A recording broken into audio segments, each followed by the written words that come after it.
Salut, vous êtes sur Besdon, bon état de santé durable d'origine nutritive. Des douleurs au bas du ventre, soit à droite ou à gauche, des ménorrhagies, saignements abondants lors des règles, irrégularité du cycle menstruel, une prise de poids que l'on n'explique pas. Tels sont les symptômes observés en cas de kyste ovarien. Les kystes ovariens, ce sont des tumeurs qui se développent aux dépens des ovaires. Ils sont présents chez 10 à 20% des femmes en âge de procréer et chez 5% des femmes ménopausées. Ils peuvent aussi être présents chez les adolescents. Il existe deux types de kystes ovariens. Les kystes fonctionnels, que l'on observe exclusivement chez les femmes en âge de procréer, mais heureusement, ce sont des kystes qui disparaissent dans 90% des cas. Et il y a les kystes organiques que l'on observe surtout chez les femmes ménopausées. Et ce sont des kystes qui persistent. Sans traitement, on peut observer des complications. On a abcès ovarien et surtout une torsion de l'ovaire.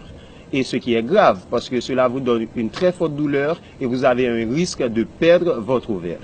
Donc c'est une urgence médicale, il faut se rendre à l'hôpital. En général, les kystes ovariens se développent de façon asymptomatique.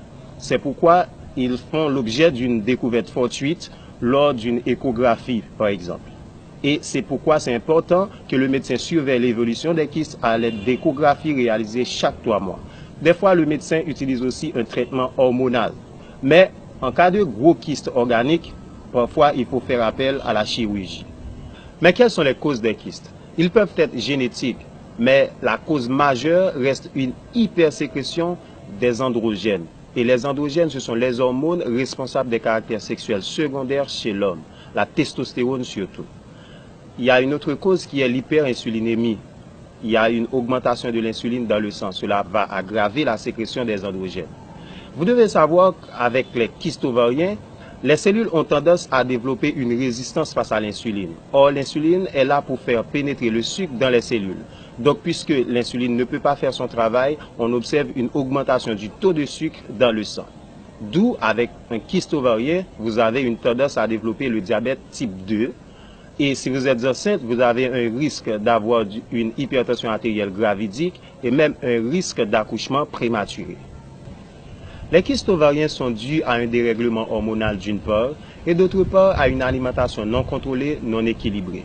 Et c'est pourquoi Besdon vous conseille de consommer les acides gras insaturés que vous trouvez dans les huiles d'olive, dans les avocats.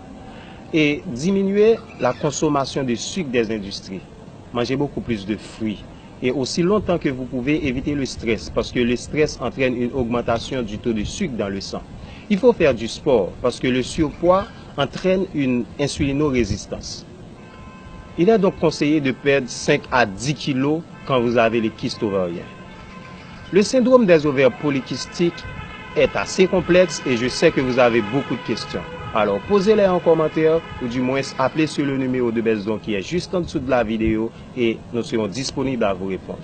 Like and share et à la prochaine pour une prochaine vidéo. Merci.